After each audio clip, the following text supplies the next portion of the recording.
Hello dear students, once again welcome back to our channel ज्ञान lab and welcome back to our one shot lecture series। आज हम start करने वाले हैं आपका chapter number 6 that is plant water and relation. मैं कोशिश कर रही हूँ कि मैं चैप्टर को सीक्वेंस के हिसाब से लेके जाऊं। Let's see how much it follows. Okay, so I hope कि आपने अब तक जो हमने आपको चैप्टर्स प्रोवाइड किए हैं वो सारे चैप्टर्स देख लिए होंगे, क्योंकि सारे ही चैप्टर्स इंपॉर्टेंट हैं और इनिशियल चैप्टर्स हैं तो वेटेज भी उसका इंपॉर्टेंट है और इतना तो बेसिक्स आपका करके हो गया होगा। अब आज का चैप्टर भी काफी इंपॉर्टेंट है, क्योंकि बॉटनी में अगर देखा जाए तो सिर्फ दो चैप्टर्स आपको बहुत ज्यादा बॉटनी पॉइंट ऑफ व्यू से दिया गया है, चैप्टर 6 और चैप्टर 7, और इनमें से काफी एक्सपेक्टेड क्वेश्चंस पूछे जाते हैं। तो ये चैप्टर आपको स्किप नहीं करना है। इस चैप्टर में से आपको कौन कौन सा पार्ट स्किप कर सकते हो वो मैं आपको बताऊंगी, प्लस कौन से टॉपिक में कैसे टाइप के बोर्ड क्वेश्चंस पूछे जाते हैं हम वो भी देखने वाले हैं। तो आपको ये वीडियो एंड तक देखना है, क्योंकि इससे आपका डेफिनेटली पूरे चैप्टर का रिवीजन हो जाएगा और वो भी कम टाइम में। जिन बच्चों को नहीं पता उनको मैं एक बार फटाक से बता देती हूँ, क्योंकि ये मैं हर वीडियो में बताती हूँ कि हमारा प्ले स्टोर पर एक ऐप है, उस ऐप का नाम है ज्ञान लैब ट्यूटोरियल। इस एप्लीकेशन में हमने आपको बहुत सारे एमसीक्यूज फ्री में दिए हैं प्रैक्टिस करने के लिए, बहुत सारा पीडीएफ दिया है, बहुत सारा फ्री मटेरियल दिया है। आपको सिर्फ करना क्या है, प्ले स्टोर पे जाके ऐप इंस्टॉल करना है और लॉग इन करने के बाद आपको ना एकदम फ्रंट विंडो में नोट्स एंड पीडीएफ वाला सेक्शन दिखाई देगा। नोट्स एंड पीडीएफ वाले सेक्शन पे क्लिक करो और उसके अंदर आपको बहुत सारे फोल्डर्स मिलेंगे जिसमें आपको बहुत सारा फ्री मटेरियल मिलेगा और उससे आपकी बहुत हेल्प होगी, क्योंकि बोर्ड्स का पीवाईक्यू है, नर्सिंग का सैंपल पेपर है, सीईटी के एमसीक्यू क्वेश्चंस है, तो बहुत कुछ आपको दिया गया है। बस आपको ऐप इंस्टॉल करके फ्री मटेरियल यूज करना है, ठीक है। ऑल राइट, सो जिन बच्चों को मतलब जो अफोर्ड नहीं कर सकते उनके लिए फ्री मटेरियल अवेलेबल है, और जो बच्चे अफोर्ड कर सकते हैं तो आप लोगों के लिए हमने वरदान बैच स्टार्ट किया है। हमारे 2 चैप्टर्स खत्म हो चुके हैं। वरदान बैच में मैं पूरा बायोलॉजी लाइव लेक्चर्स लेकर सिखाने वाली हूँ, ठीक है। और आपका नर्सिंग सीईटी और एमएसटी सीईटी दोनों एग्जाम्स का बायोलॉजी सिलेबस पूरा कवर किया जाएगा वरदान बैच 3.0 में। लेक्चर्स के बीच बीच में भी एमसीक्यूज होंगे। लेक्चर्स के अलावा जो 3 से 4 हजार एमसीक्यूज वाला मॉक टेस्ट है वो मॉक टेस्ट भी आपको इसमें फ्री में मिलेगा। तो अगर आप अफोर्ड कर सकते हैं तो आप वरदान बैच ज्वाइन कीजिए, अफोर्ड नहीं कर सकते हैं तो फ्री मटेरियल यूज करो, दोनों ही जगह से आपका फायदा है, ठीक है। चलो स्टार्ट करते हैं अपने चैप्टर के साथ, चैप्टर नंबर 6। अब इस चैप्टर का अगर हम वेटेज कैलकुलेट करें तो आराम से इसका वेटेज 5 to 7 मार्क्स जाता ही जाता है, ठीक है। अब बेसिक प्लांट वाटर का रिलेशन क्या है, प्लांट और वाटर का क्या रिलेशन है। वाटर को तो हम एलिक्सिर ऑफ लाइफ बोलते हैं, यानी जल ही जीवन है, बिना पानी के तो हम बन ही नहीं सकते, सर्वाइव ही नहीं कर सकते। हमारी बॉडी में तो पानी है, लेकिन प्लांट्स में भी 90 to 95% वाटर अवेलेबल है, और वाटर की अवेलेबिलिटी के ऊपर ही प्लांट की प्रोडक्टिविटी डिपेंड करती है। क्योंकि फोटोसिंथेसिस का बेसिक रिएक्शन अगर आपको याद होगा तो CO2 plus H2O gives you C6H12O6 plus oxygen. अभी यह मैंने बैलेंस नहीं किया है, मैंने एक रफ कैलकुलेशन लिखा है।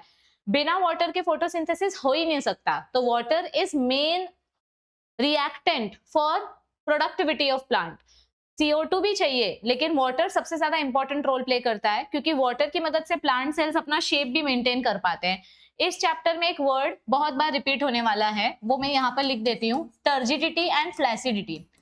टर्जिड मतलब क्या होता है, जब वाटर एब्जॉर्ब करने के बाद हमारा सेल स्वोलन कंडीशन में आ जाता है, और फ्लैसिडिटी मतलब क्या होता है, जब हमारे सेल में से पानी निकलने के बाद सेल श्रिंक हो जाता है। सिंपल एग्जांपल देती हूँ, किशमिश।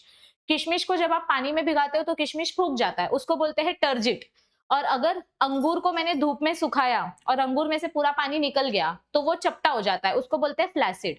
तो पानी की वजह से सेल का शेप मेंटेन होता है, क्योंकि सेल में टर्जिडिटी मेंटेन रहती है, और भी पानी की बहुत सारी अलग अलग प्रॉपर्टीज हैं। वाटर की प्रॉपर्टीज के ऊपर ऑलरेडी आपको क्वेश्चन पूछा गया है, ठीक है। 2022 में आपको क्वेश्चन आया था, what are different properties of water. 2023 में आपको वाटर के थर्मल प्रॉपर्टी के ऊपर भी क्वेश्चन पूछा गया था। तो उसके बाद 2024 और 2025 में नहीं आया, मतलब 2026 में आ सकता है। तो देखो वाटर की प्रॉपर्टीज क्या क्या है। वाटर को हम बेस्ट सॉल्वेंट बोलते हैं, क्योंकि वाटर एक इनर्ट मॉलिक्यूल है। वाटर ऐसे ही किसी भी केमिकल के साथ रिएक्ट नहीं करता है, इसीलिए वाटर को बेस्ट एक्वियस मीडियम माना गया है, ठीक है। वाटर को आप किसी भी केमिकल के साथ मिक्स करोगे तो भी वो इनर्ट रहने वाला है। तो वाटर की मदद से हम कोई भी मॉलिक्यूल आराम से क्या बोलते हैं, ट्रांसपोर्ट करा सकते हैं। ये ट्रांसपोर्टिंग मीडियम माना जाता है। Now it is essential raw material for photosynthesis. मैंने अभी बोला कि बिना वाटर के फोटोसिंथेसिस होना पॉसिबल ही नहीं है, क्योंकि वाटर हमारा रिएक्टेंट है। रिएक्टेंट के बिना प्रोडक्ट कैसे मिलेगा। वाटर के पास 3 इंपॉर्टेंट प्रॉपर्टीज होती है। कौन सी 3 इंपॉर्टेंट प्रॉपर्टी है? सबसे पहली है हाई स्पेसिफिक हीट, दूसरी प्रॉपर्टी है हाई हीट ऑफ वेपराइजेशन और तीसरी प्रॉपर्टी है high heat of fusion. High specific heat मतलब क्या होता है? टेम्परेचर चेंज करने के लिए जितना हीट एनर्जी रिक्वायर्ड है। हाई स्पेसिफिक हीट मतलब the heat needed to change 1 gram of substance temperature by 1 degree Celsius और 1 केल्विन। मतलब 1 डिग्री टेम्परेचर चेंज करने के लिए जितना हीट चाहिए उसको हाई स्पेसिफिक हीट बोलते हैं। जैसे 27 डिग्री सेल्सियस से मुझे 28 डिग्री सेल्सियस में जाना है, तो मुझे कितना हीट अप्लाई करना पड़ेगा उसको हाई स्पेसिफिक हीट बोलते हैं। हाई हीट ऑफ वेपराइजेशन मतलब क्या होता है? अगर मुझे लिक्विड सब्सटेंस को, the change in the heat at the boiling point of a substance, मतलब अगर मुझे किसी सब्सटेंस को लिक्विड फेज से वेपर फेज में कन्वर्ट करना है, लिक्विड को गैसियस में कन्वर्ट करना है, तो इस लिक्विड से गैसियस फेज में आने के लिए मुझे जितना हीट देना पड़ेगा उसको बोलते हैं हीट ऑफ वेपराइजेशन। यानी लिक्विड फॉर्म से वेपर फॉर्म में आने के लिए मुझे कितना गर्म करना पड़ेगा पानी को, उस टेम्परेचर को बोलते हैं हाई हीट ऑफ वेपराइजेशन। और हाई हीट ऑफ फ्यूजन मतलब क्या होता है? लिक्विड स्टेट से मुझे सॉलिड स्टेट में जाने के लिए, from solid to liquid, solid state से लिक्विड स्टेट में आने के लिए मुझे कितना टेम्परेचर देना पड़ेगा, तो मेरा बर्फ मेल्ट हो जाएगा, उसको बोलते हैं हाई हीट ऑफ फ्यूजन। मतलब आइस को मेल्ट करना इतना इजी नहीं होता है। आइस को आप रूम टेम्परेचर पे रखते हो तो वो मेल्ट करना स्टार्ट हो जाता है, आई अग्री, लेकिन उसका टेम्परेचर नीचे आता है इस वजह से, मतलब टेम्परेचर बढ़ता है इस वजह से वो मेल्ट होता है ना। फ्रिज के अंदर उसका टेम्परेचर कम रहता है, बाहर आने के बाद टेम्परेचर बढ़ने लग जाता है। तो कौन से टेम्परेचर पे आइस मेल्ट होना स्टार्ट होता है, उस टेम्परेचर को हम बोलते हैं हाई हीट ऑफ फ्यूजन। तो देखो, ना तो पानी को उबालना इजी है, ना पानी को वेपर फेज में कन्वर्ट करना इजी है, ना ही उसको मेल्ट करना इजी है। एक स्पेसिफिक टेम्परेचर पे ही आपको ये प्रॉपर्टीज देखने मिलती है, तो उनको हम बोलते हैं स्पेसिफिक प्रॉपर्टीज ऑफ वाटर। तो वाटर देखा जाए तो काफी ज्यादा स्टेबल मॉलिक्यूल है, इसीलिए वाटर को थर्मल बफर बोला गया है, यानी कि वाटर को चेंज करने के लिए एक स्पेसिफिक टेम्परेचर चेंज हमको करना पड़ता है। तो these various properties are due to hydrogen bonds, क्योंकि वाटर मॉलिक्यूल के बीच में हाइड्रोजन बॉन्ड्स प्रेजेंट है और हाइड्रोजन बॉन्ड्स को ब्रेक करने के लिए ज्यादा हीट एनर्जी चाहिए होती है as compare to other metal molecules, इसीलिए वाटर मॉलिक्यूल्स काफी ज्यादा स्टेबल माना जाता है। ठीक है, यहाँ पर वाटर की और भी कुछ अलग अलग प्रॉपर्टीज हैं, जैसे कि उसकी अधेसिव प्रॉपर्टी और कोहेसिव प्रॉपर्टी के बारे में बोला गया है। अधेशन और कोहेशन आपने फिजिक्स में पढ़ा है। अधेशन मतलब डिफरेंट मॉलिक्यूल्स के बीच का अट्रैक्शन और कोहेशन मतलब सेम मॉलिक्यूल्स के बीच का अट्रैक्शन। वाटर मॉलिक्यूल अगर लकड़ी के साथ चिपक रहा है तो भी उसका अट्रैक्शन उतना ही स्ट्रॉन्ग है जितना वो अपने दूसरे मॉलिक्यूल के साथ दिखा रहा है। तो स्ट्रॉन्ग अट्रैक्शन होने की वजह से हमको हाई सरफेस टेंशन देखने के लिए मिलता है, यानी वाटर किसी भी सरफेस पे इजीली अपनी पकड़ जमा सकता है। So it has high surface tension because of high adhesive and cohesive forces, और इजीली वाटर कहीं पर भी किसी भी कैपिलरी में राइज हो सकता है, यानी किसी भी मीडियम में हम वाटर को ट्रांसपोर्ट कर सकते हैं। तो ये वाटर की एक बहुत ही इंपॉर्टेंट प्रॉपर्टी है and that is why it connects physical world with biological process. इसीलिए तो वाटर एक ऐसी कड़ी है, एक ऐसा कनेक्टिंग लिंक है जो प्लांट, एनिमल, हर जगह, chemical world, physical world, mechanical world, biological world, हर जगह पे ये कॉमन एंटिटी पाया जाता है। ठीक है, तो ये जो दो क्वेश्चंस हैं, give different properties of water, हमने अभी डिस्कस किया। High heat of fusion, high heat of vaporization, specific heat, thermal buffer, और यहाँ पर भी वही क्वेश्चन आपको दिया गया है। अभी ये वाला क्वेश्चन आगे वाले टॉपिक में है। अब वाटर एब्जॉर्बिंग ऑर्गन के बारे में अगर हम बात करें तो हम बचपन से पढ़ते आ रहे हैं कि रूट में वाटर एब्जॉर्ब होता है, लेकिन आपको अब जाके थोड़ा सा क्लैरिटी मिला है। 11वीं में आपने मॉर्फोलॉजी चैप्टर में पढ़ा था कि रूट में भी अलग अलग रीजन होते हैं। रूट में आपको region of cell division, region of elongation, region of maturation और रूट हेयर जोन, ऐसे अलग अलग जोन देखने के लिए मिलते हैं। तो पूरे के पूरे रूट में वाटर एब्जॉर्ब नहीं होता, यहाँ पे वाटर एब्जॉर्ब नहीं होता, यहाँ पे वाटर एब्जॉर्ब नहीं होता।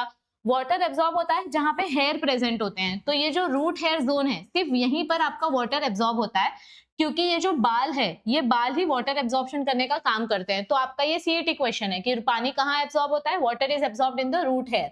टेरेस्ट्रियल प्लांट्स में वाटर लिक्विड फॉर्म में एब्जॉर्ब होता है, और कुछ प्लांट्स ऐसे होते हैं जो हवा में लटकते होते हैं, दूसरे प्लांट के ऊपर ग्रो होते हैं। तो ऐसे प्लांट्स जो किसी दूसरे प्लांट के ऊपर ग्रो होते हैं, उन प्लांट्स के पास प्रॉपर रूट हेयर नहीं होता है, बट उन प्लांट्स के पास ना कुछ स्पेसिफिक टिश्यूज होते हैं।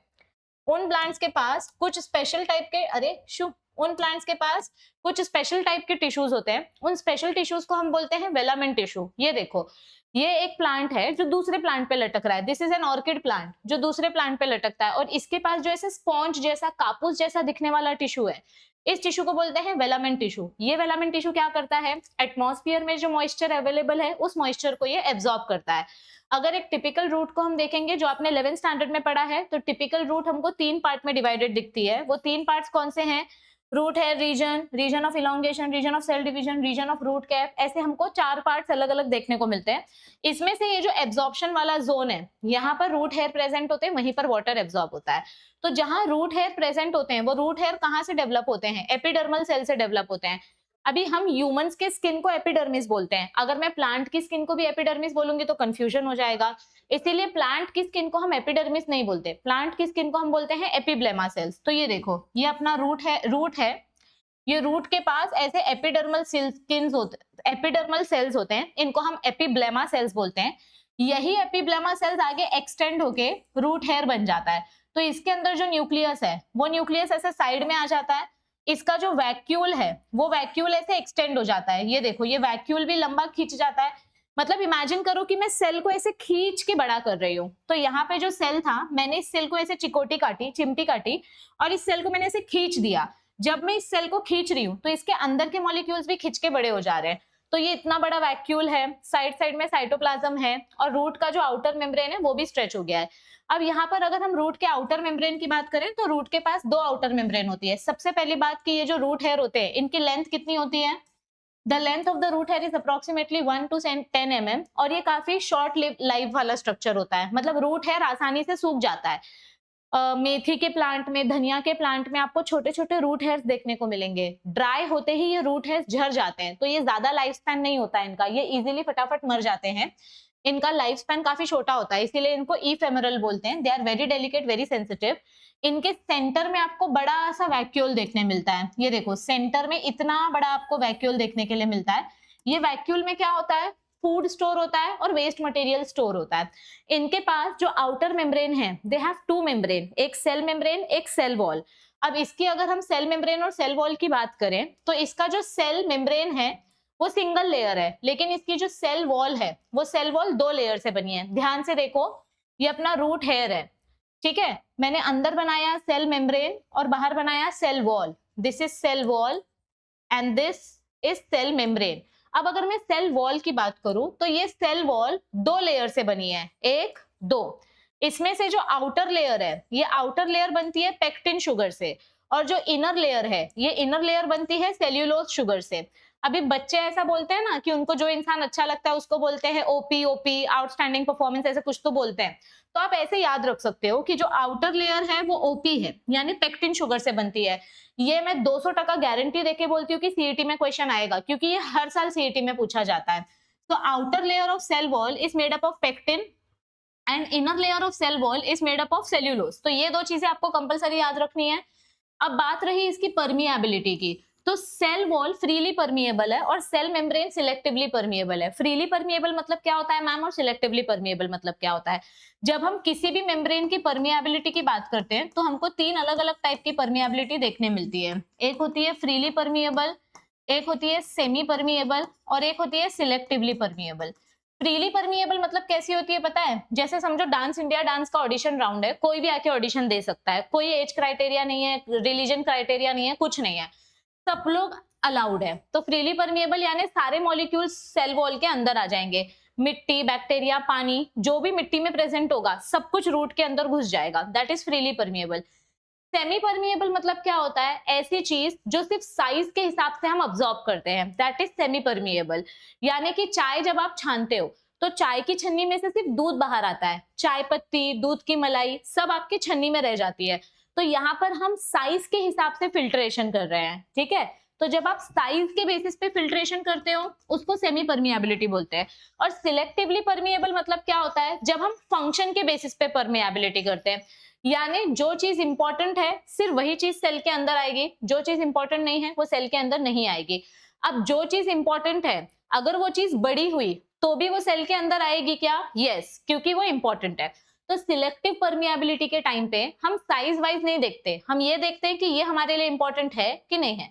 इंपॉर्टेंट है तो साइज गई भाड़ में, हमको चाहिए तो हम उसको लेंगे, इंपॉर्टेंट नहीं है अगर, और साइज उसकी छोटी है तो भी फालतू में ले लेंगे क्या? नहीं, अगर मुझे वो चीज इंपॉर्टेंट है तो ही मैं लूंगी, नहीं तो मैं नहीं लूंगी, फिर उसका साइज मैटर नहीं करता।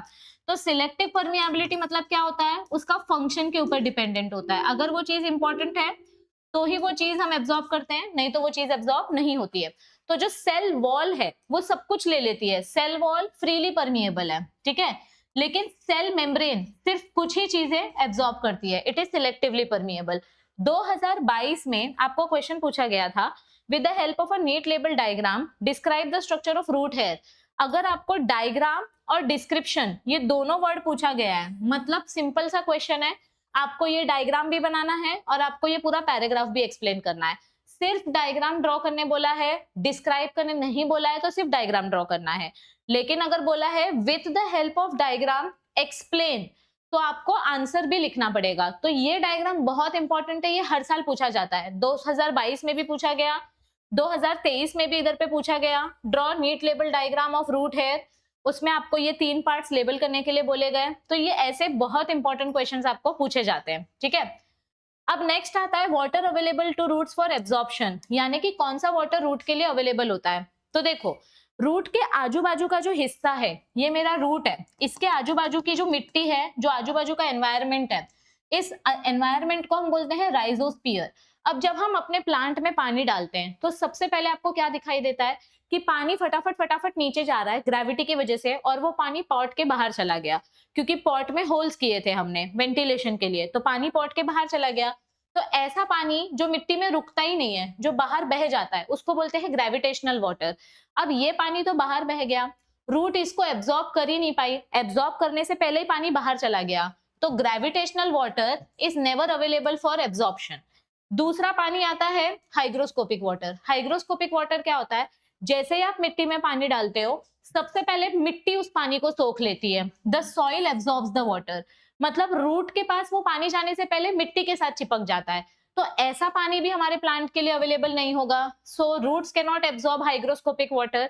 तीसरा पानी, जब आप पानी डालते हो तो आपने अपनी मिट्टी में कुछ फर्टिलाइजर्स डाले होंगे, कुछ खाद डाला होगा, कुछ न्यूट्रिएंट्स या केमिकल्स डाले होंगे।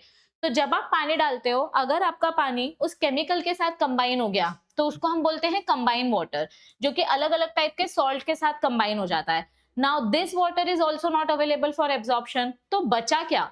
आधा पानी बाहर चला गया, आधा पानी मिट्टी ने ले लिया, आधा पानी केमिकल के साथ चला गया। तो अब जो पानी बचा, 2 सॉइल मॉलिक्यूल के बीच का पानी, जो कहीं नहीं गया है, जो वहीं पर प्रेजेंट है, सॉइल मॉलिक्यूल्स के बीच का पानी, इसको बोलते हैं capillary water, and only this water is available for absorption. तो ये क्वेश्चन भी आपको 200% सीईटी में पूछा जाता है, ये क्वेश्चन भी आपको नहीं भूलना है, यहाँ तक नहीं भूलना है, यहाँ तक क्लियर है सबको। ये देखो, आपको 2022 में डेफिनेशंस पूछे गए थे, define the following terms, what is gravitational water, what is combined water, what is hygroscopic water, what is capillary water. तो यहाँ तक का टॉपिक सबको क्लियर है? यस एवरीबॉडी, चलो आगे बढ़ते हैं। अब हमको नेक्स्ट स्टेप में क्या बोला गया है? Absorption of water by roots from soil. तो देखो, इसके ऊपर भी आपको क्वेश्चंस पूछे गए हैं, वाटर आखिर सॉइल में से रूट के अंदर कैसे जाएगा। तो सबसे पहले तो थोड़ा तोड़ तोड़ के इसको समझते हैं। सबसे पहली बात कि वाटर को एब्जॉर्ब करने के 3 स्टेप होते हैं, इसका नाम आपको पता होना चाहिए। पहला स्टेप है इम्बिबिशन, वाटर एब्जॉर्ब करने का सबसे फर्स्ट स्टेप। दूसरा स्टेप है डिफ्यूजन, और तीसरा स्टेप है ऑस्मोसिस। अब इसका मीनिंग समझो। इम्बिबिशन मतलब क्या होता है? एक लकड़ी के ऊपर आप एक पानी का ड्रॉप रखो, तो ये जो पानी का ड्रॉप उस लकड़ी के ऊपर बैठता है, इसको बोलते हैं एड्सॉर्प्शन। ए नहीं, डी फॉर डॉग, एड्सॉर्प्शन वाला part. During imbibition water molecule gets adsorbed without the formation of solution, यानी हमारा वाटर मॉलिक्यूल सिर्फ हमारे सल्यूट मॉलिक्यूल के सरफेस पे बैठ रहा है, इसको एड्सॉर्प्शन बोलते हैं, और इसी प्रोसेस को बोला जाता है इम्बिबिशन। तो वाटर अब्जॉर्प्शन का सबसे पहला स्टेप क्या है? इम्बिबिशन। ये मैं बार बार क्यों बोल रही हूँ? क्योंकि इस साल जो क्वेश्चन आया था, बच्चे कंफ्यूज हो गए थे कि वाटर कैसे एब्जॉर्ब होता है। What is the first step in process of absorption of water by roots? तो फर्स्ट स्टेप क्या है? Imbibition process. इम्बिबिशन प्रोसेस में क्या होता है? जो भी वाटर लविंग सब्सटेंसेस होते हैं, जैसे कि लकड़ी, root hair, water loving substances यानी हाइड्रोफिलिक सब्सटेंसेस, ये वाटर को अपनी तरफ अट्रैक्ट करते हैं। They attract water, they absorb water. ठीक है, तो इस प्रोसेस को बोलते हैं इम्बिबिशन, जहां पे आपका पानी आपके सोल्यूट मॉलिक्यूल्स के साथ एड्सॉर्प्शन दिखाता है। और यहाँ पर ना आपको एक लाइन अच्छे से रट्टा मार लो, ये तीनों प्रोसेस में एक लाइन कॉमन है कि ये वाटर एड्सॉर्प्शन तब तक होगा जब तक इक्विलिब्रियम नहीं आ जाता है। इक्विलिब्रियम मतलब क्या होता है, बाहर जितना वाटर मॉलिक्यूल है मेरे सल्यूट मॉलिक्यूल के अंदर भी उतना ही वाटर मॉलिक्यूल होना चाहिए। अगर मेरा सल्यूट मॉलिक्यूल ड्राई है, यानी कि अगर मेरी लकड़ी ड्राई है, तो ये लकड़ी तब तक पानी लेती रहेगी जब तक ये लकड़ी गीली नहीं हो जाती। जब ये लकड़ी गीली हो जाएगी तो अब ये और पानी लेना बंद कर देगी। इसको बोलते हैं इक्विलिब्रियम पहुंच जाना। सो एड्सॉर्प्शन प्रोसेस तब तक होता है, सॉरी इम्बिबिशन प्रोसेस तब तक होता है जब तक आपका इक्विलिब्रियम अटैच नहीं हो जाता, रीच नहीं हो जाता। In other words, water moves along the concentration gradient, यानी वाटर बाहर ज्यादा है और लकड़ी में कम है, रूट में कम है ना वाटर, इसीलिए तो एब्जॉर्प्शन करना पड़ रहा है। तो वाटर मॉलिक्यूल हमारा रूट तब तक लेगा जब तक इक्विलिब्रियम अटेन नहीं हो जाता। जैसे इक्विलिब्रियम अटेन हो जाएगा आपका एब्जॉर्प्शन प्रोसेस स्टॉप हो जाएगा। सो this is the first process. अब इसका एक एग्जांपल अगर आपको पूछा कि give example of imbibition in real life, तो एग्जांपल क्या आएंगे इधर पे, सोकिंग ऑफ सीड, जब हम सीड को पानी में भिगाते हैं जैसे बादाम, राजमा, कोई भी सीड, तो वो वाटर एब्जॉर्ब कर लेता है, that is one example. Swelling up of dried raisins, किशमिश को पानी में भिगाना, that is another example. Kneading of flour, जब आप आटा मलते हो तो वहां पर भी एड्सॉर्प्शन का एग्जांपल देखने मिलता है। एड्सॉर्प्शन होने के बाद यानी इम्बिबिशन होने के बाद सेकेंड स्टेप क्या आएगा, डिफ्यूजन। अभी इस टॉपिक से रिलेटेड क्वेश्चन देखो कैसे कैसे आता है। 2023 में डेफिनेशन पूछा गया था और पूरा प्रोसेस पूछा गया था, मतलब आपको ये एक्सप्लेन करना था। इम्बिबेंट मतलब क्या होता है, सब्सटेंस विच एब्जॉर्ब वाटर, यानी लकड़ी को इम्बिबेंट बोलेंगे और पानी को इम्बिबेट बोलेंगे, ठीक है, क्योंकि हमारी लकड़ी के पास सेल्यूलोज है और पेक्टिन है, ये दोनों सब्सटेंसेस वाटर अट्रैक्ट करते हैं, इसीलिए हमारा पानी इजीली लकड़ी के साथ एब्जॉर्ब हो जाता है। अब सेकेंड स्टेप है डिफ्यूजन, बहुत ही सिंपल स्टेप है। डिफ्यूजन मतलब क्या होता है, कोई भी मॉलिक्यूल, कोई भी आयन, एटम या मॉलिक्यूल जब हायर कॉन्सेंट्रेशन से लोअर कॉन्सेंट्रेशन की तरफ जाता है, इसको हम बोलते हैं डिफ्यूजन प्रोसेस। और ये प्रोसेस कब तक होता है, जब तक इक्विलिब्रियम अटैच नहीं हो जाता, मतलब रीच नहीं हो जाता। So the flow of molecules from higher concentration to lower concentration is known as diffusion। और ये पूरा प्रोसेस कैसे हो रहा है, फ्रीली परमिएबल मेम्ब्रेन से हो रहा है। इम्बिबिशन प्रोसेस भी फ्रीली परमिएबल मेम्ब्रेन से हो रहा था, ये वाला प्रोसेस फ्रीली परमिएबल मेम्ब्रेन से हो रहा था, और ये वाला प्रोसेस भी फ्रीली परमिएबल मेम्ब्रेन से हो रहा है, ठीक है। तो ये डिफ्यूजन प्रोसेस तब तक होता रहेगा, मतलब समझ लो ये सॉइल है, सॉइल में मैंने जो पानी डाला है वो पानी मेरे रूट हेयर के अंदर जा रहा है, तो ये प्रोसेस तब तक होता रहेगा जब तक मेरे रूट हेयर का पेट नहीं भर जाता, मतलब मैंने इधर जितना पानी डाला है वो पूरा पानी यहाँ तक पहुंच नहीं जाता, तब तक पानी जाता रहेगा, इसको बोलते हैं डिफ्यूजन। अभी डिफ्यूजन प्रेशर से रिलेटेड ना बहुत सारे टर्मिनोलॉजीज हमको दिए गए हैं। डिफ्यूजन प्रेशर मतलब क्या होता है, जब आपको प्यास लगती है, जब हमारे प्लांट को प्यास लगती है तो वो ज्यादा पानी पीता है, उसको बोलते हैं डिफ्यूजन प्रेशर डेफिसिट। इसको मैंने एक फनी टर्म में बच्चों को बताया था, जो कि बच्चों को काफी हेल्प कर रहा था और बच्चों को याद भी रहता है। डिफ्यूजन प्रेशर डेफिसिट को आप ऐसे भी याद रख सकते हो, DPD, मतलब दे दो पानी दे दो। आप जब कहीं से भाग कर आते हो तो फटाफट मम्मी से पानी मांगते हो, पानी दे मम्मी पानी दे, बहुत प्यास लगी है ना, तो उसको बोलते हैं दे दो पानी दे दो, यानी आपको बहुत ज्यादा प्यास लगी है। अब इसी टर्म को दूसरा नाम दिया सक्शन प्रेशर, और ये सक्शन प्रेशर किसने नाम रखा है इसका, BS मेयर ने। और सक्शन प्रेशर को अब हम जानते हैं वाटर पोटेंशियल के नाम से। सिंपल भाषा में बोला जाए तो तीनों वर्ड का मीनिंग सेम है। डिफ्यूजन प्रेशर डेफिसिट का मतलब क्या है सिंपल लैंग्वेज में, कि हमारे सेल को कितनी प्यास लगी है, जितनी ज्यादा प्यास लगेगी उतना ज्यादा पानी पिएगा, प्यास नहीं लगी है तो पानी नहीं पिएगा। किशमिश को जब आप ड्राई करते हो, मतलब जब आप ग्रेप्स को ड्राई करते हो तो वो रेजिन बन जाता है, तो जब हम ग्रेप्स को ड्राई करते हैं ग्रेप्स में से पूरा पानी निकल जाता है और पूरा ग्रेप्स ड्राई हो जाता है, तो इसको बोलते हैं कि हमारे ग्रेप्स को प्यास लगी है, यानी हमारे किशमिश को प्यास लगी है, तो किशमिश पानी मांगता है, दे दो पानी दे दो, दे दो पानी भी दे दो। फिर जब आप किशमिश को पानी में भिगाते हो तो वो पूरा पानी एब्जॉर्ब कर लेता है और किशमिश फूल के मोटा हो जाता है, यानी टर्जिड हो जाता है, यानी उसकी प्यास खत्म हो गई, तो अब वो और पानी नहीं मांगेगा। तो DPD मतलब क्या होता है, दे दो पानी दे दो, मुझे प्यास लगी है मुझे पानी दो, मुझे प्यास लगी है मुझे पानी दो, इसको बोलते हैं हम DPD, ठीक है।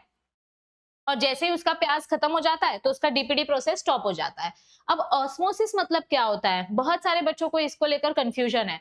ऑस्मोसिस मतलब, मुझे तो ये सेम डिफ्यूजन जैसा ही लगता है। ऑस्मोसिस मतलब क्या होता है, flow of molecule from higher concentration to lower concentration. Simple, कभी भी ये वर्ड याद रखो, कोई भी चीज जो ज्यादा है वहां से जब वो चीज लो कॉन्सेंट्रेशन की तरफ जाती है तो इसको हम बोलते हैं ऑस्मोसिस। अब यहाँ पर ध्यान से देखो, यहाँ पर पानी ज्यादा है तो ये पानी यहां से यहां जा रहा है, यहाँ पर पानी ज्यादा है और यहाँ पर पानी कम है ना, यहाँ पर पानी कम है, लो वाटर।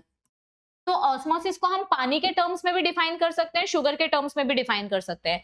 पानी यहां से यहां जा रहा है, high water concentration to low water concentration, इसको मैं बोलती हूँ ऑस्मोसिस। और अगर इसको ही उल्टा करके पढ़ा जाए तो कैसे पढ़ेंगे, यहाँ पर शुगर बिल्कुल भी नहीं है, यहाँ पानी ज्यादा है बट शुगर बिल्कुल भी नहीं है, तो movement of water from low sugar concentration to high sugar concentration, मतलब पानी कहां से कहां जा रहा है, लो शुगर से हाई शुगर की तरफ जा रहा है, तो भी इसको ऑस्मोसिस ही बोलेंगे ना। आप इधर से खाना खाओ या इधर से खाना खाओ, खाने वाले तो मुंह से ही हो ना, हाथ घुमा के खाओगे तो भी इधर से ही खाओगे, यहाँ से तो खाना जाएगा नहीं। तो आप पानी के टर्म्स में बोलोगे तो हम बोलेंगे movement of solvent from high water concentration to low water concentration, पानी ऐसे जाता है। और अगर शुगर की भाषा में बोलोगे तो यहाँ पर बिल्कुल भी शुगर नहीं है, so movement of water from low sugar concentration to high sugar concentration, दोनों ही मतलब तो सेम ही हुआ ना उसका, ऑस्मोसिस का मतलब तो सेम हुआ ना कि पानी हाई कॉन्सेंट्रेशन से लो कॉन्सेंट्रेशन की तरफ जाता है, बस खत्म, इतना याद रखो। या तो ये याद रखो या तो ये याद रखो, दोनों याद रखने जाओगे तो डेफिनेटली कंफ्यूजन होगा ही होगा। तो solution inside the cell is more concentrated than outside the cell, cell के अंदर मतलब प्लांट के अंदर जो लिक्विड होता है उस लिक्विड में पानी कम और सल्यूट ज्यादा होता है, और बाहर मिट्टी में पानी ज्यादा होता है और सल्यूट कम होता है। तो सिंपल सी बात है कि आपका वाटर बाहर से अंदर की तरफ आएगा, मिट्टी से प्लांट के अंदर आएगा। अब इसी के बेसिस पे ऑस्मोसिस के अलग अलग टाइप्स बताए गए हैं, एक मतलब सोल्यूशन के अलग अलग टाइप्स बताए गए हैं जो आपने केमिस्ट्री में भी पढ़ा है, एक है हाइपोटोनिक, एक है हाइपरटोनिक और एक है आइसोटोनिक। हाइपोटोनिक सोल्यूशन मतलब क्या होता है, वीक सोल्यूशन, मतलब क्या, यहाँ पर पानी ज्यादा है और सल्यूट कम है, it has low osmotic concentration. Weak solution मतलब क्या होता है, मोर वाटर लेस सल्यूट, नमक कम है, नमक कम पानी ज्यादा, दैट इज हाइपोटोनिक। हाइपरटोनिक मतलब क्या होता है, मोर सल्यूट लेस वाटर, यहाँ पर पानी कम होगा, मतलब आपने नमक ज्यादा डाल दिया है और उसमें सिर्फ 1 चम्मच पानी डाला है तो उसको बोलेंगे हाइपरटोनिक सोल्यूशन।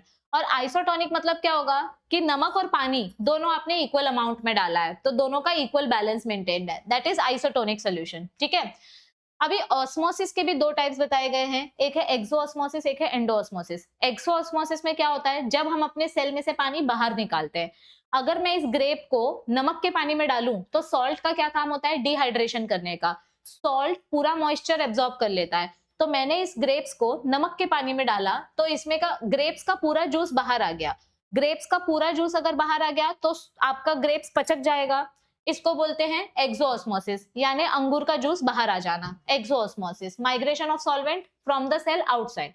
और एंडोऑस्मोसिस मतलब क्या होता है, जब आप इसी किशमिश को पानी में भिगोगे तो ये किशमिश पूरा पानी एब्जॉर्ब कर लेगा, उसको बोलेंगे एंडोऑस्मोसिस। एंडोऑस्मोसिस में आपका सेल जो है वो वाटर को अंदर लेता है, migration of water inside the cell, और इसके वजह से हमारा सेल टर्जिड हो जाता है, फूक जाता है।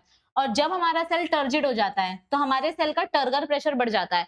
अब टर्गर प्रेशर मतलब क्या होता है, जब आप पेट भर के पानी पीते हो तो आपका पेट एकदम से टाइट हो जाता है, एक घूंट एक्स्ट्रा पानी भी अंदर नहीं जाएगा क्योंकि पेट एकदम टाइट हो गया, एकदम पेट भर गया, इसको बोलते हैं टर्गर प्रेशर।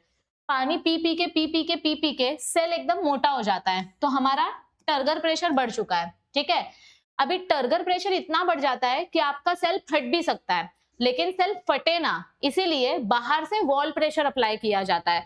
अंदर से टर्गर प्रेशर आ रहा है तो बाहर से अपोजिट डायरेक्शन में वॉल प्रेशर आएगा, क्योंकि आपका पेट फटना नहीं चाहिए, आपका सेल फटना नहीं चाहिए। तो जितना टर्गर प्रेशर आएगा उतना ही वॉल प्रेशर आएगा, लेकिन ये दोनों प्रेशर अपोजिट डायरेक्शन में होता है।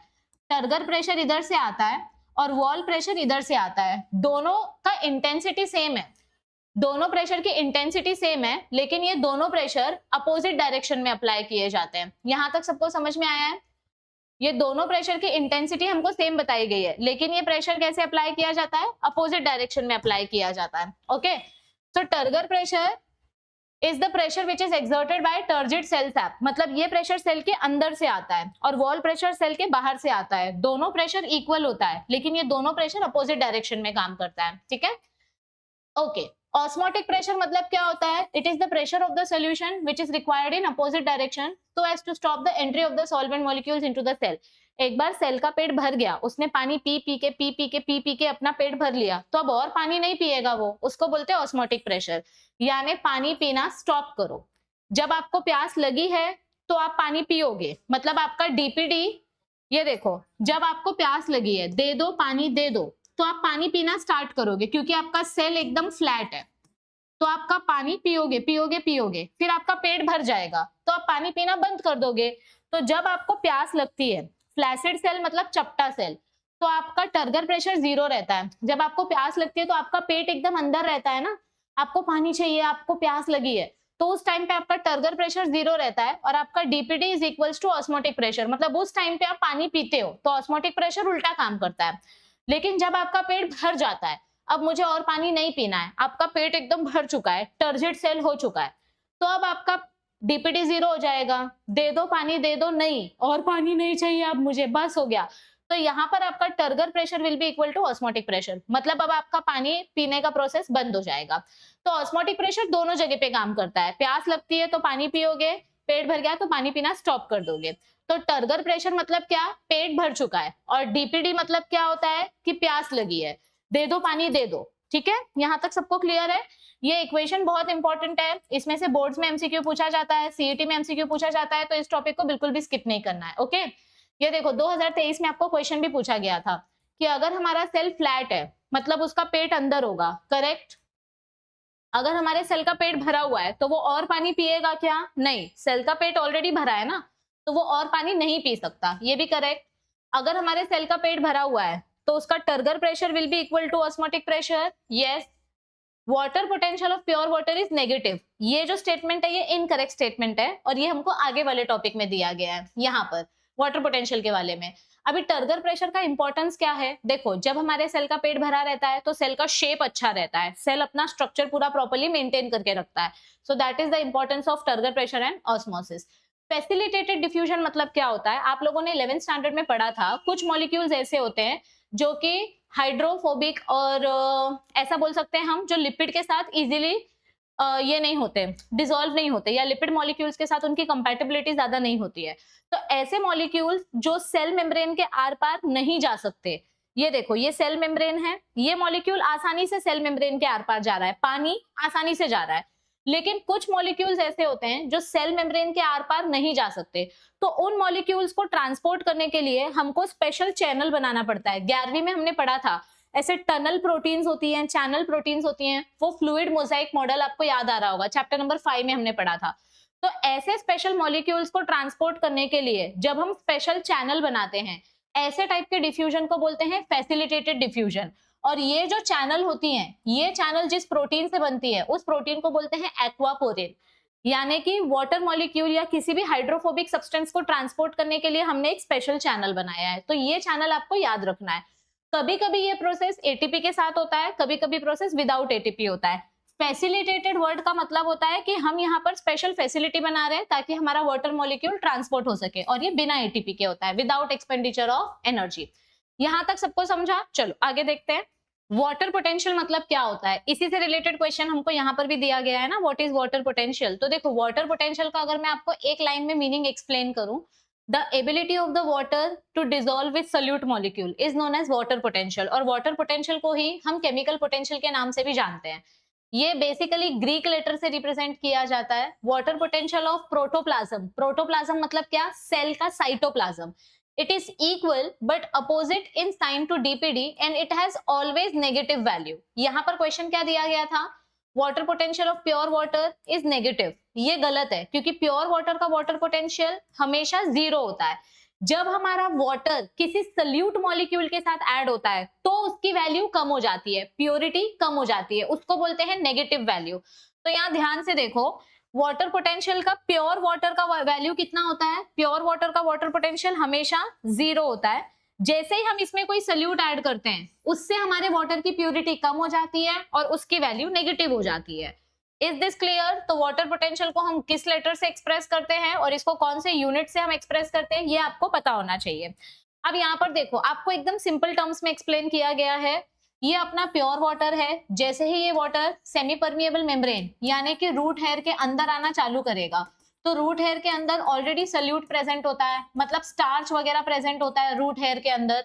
तो जैसे ही मिट्टी में से पानी अंदर आना स्टार्ट करता है, रूट के अंदर आना स्टार्ट करता है, वाटर की जो प्योरिटी है वो कम होते जाती है, यानी कि हमारा जो वाटर है वो सल्यूट मॉलिक्यूल के साथ मिक्स होना स्टार्ट कर देता है। तो उसकी प्योरिटी 0 से नेगेटिव होना स्टार्ट हो जाती है। So when water flows from low solute potential to high solute potential, उसकी वैल्यू नेगेटिव होना स्टार्ट हो जाती है, यानी कि उसकी प्योरिटी डिक्रीज होना स्टार्ट हो जाती है। बस इतना ही याद रखो कि जब वाटर अकेला होता है तो वो 0 होता है, प्योर वाटर होता है। जैसे ही वो सल्यूट के साथ ऐड होगा उसकी प्योरिटी कम हो जाएगी और वो नेगेटिव में चला जाएगा।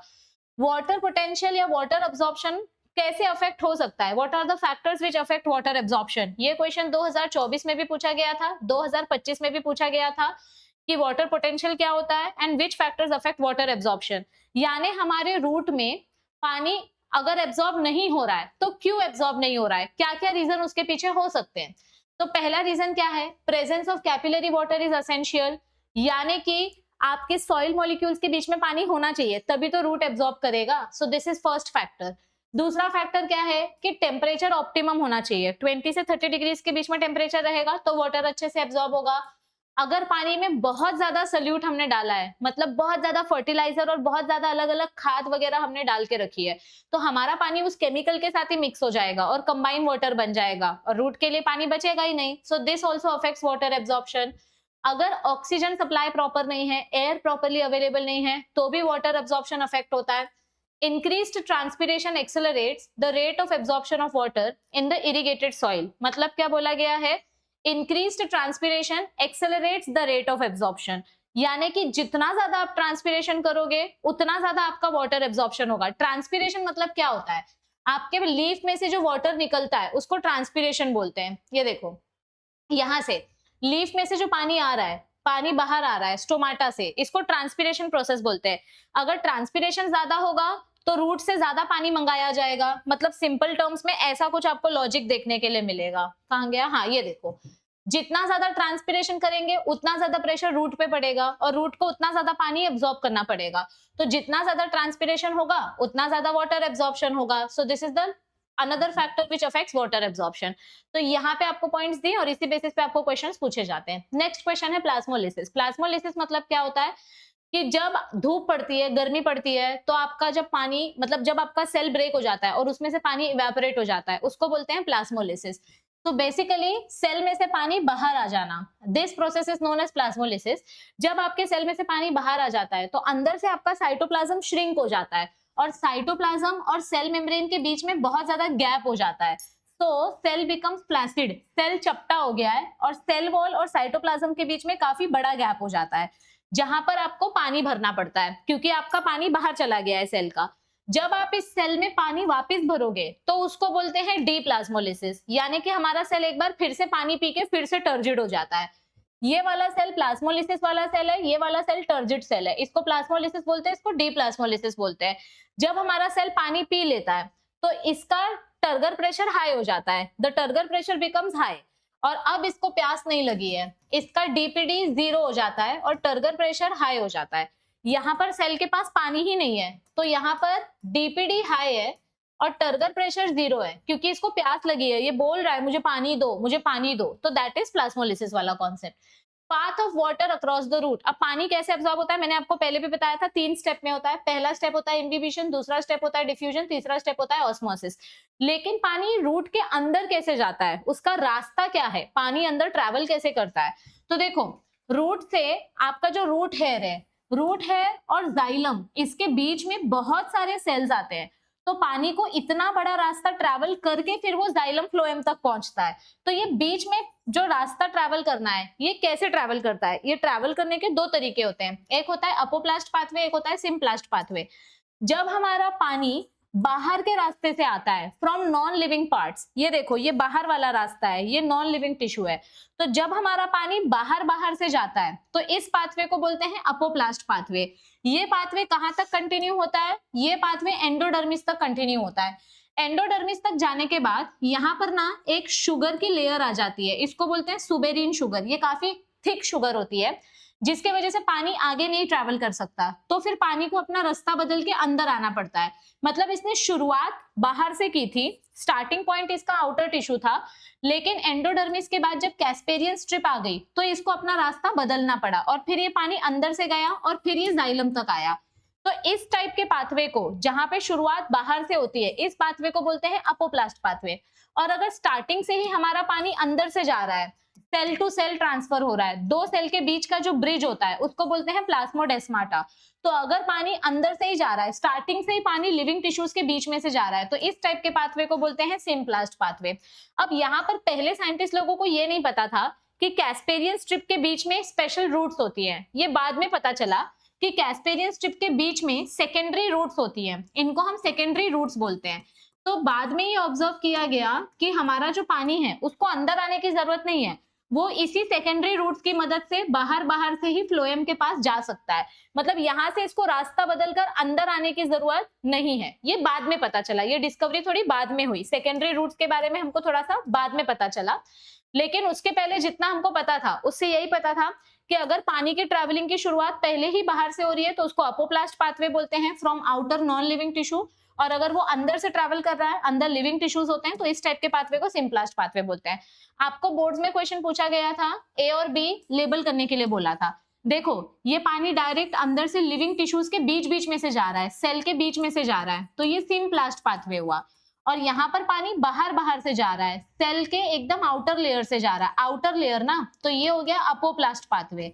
आउटर लेयर यानी कि APO, अपो की स्पेलिंग में ओ आता है ना, तो आप ऐसे याद रख सकते हो, अपोप्लास्ट पाथवे। और फिर आपको बोला था आइडेंटिफाई एंड डिफाइन, दोनों को डिफाइन करने बोला था। तो सिम्प्लास्ट पाथवे को आप कैसे डिफाइन कर सकते हो और अपोप्लास्ट पाथवे को कैसे डिफाइन कर सकते हो, यहाँ पे दिया हुआ है, ठीक है। Mechanism of absorption of water की अगर हम बात करें तो वाटर एब्जॉर्ब करने के दो तरीके होते हैं, एक होता है पैसिव एब्जॉर्प्शन, एक होता है एक्टिव एब्जॉर्प्शन। पैसिव एब्जॉर्प्शन मतलब क्या होता है? जहां पर हम एटीपी यूज नहीं करते।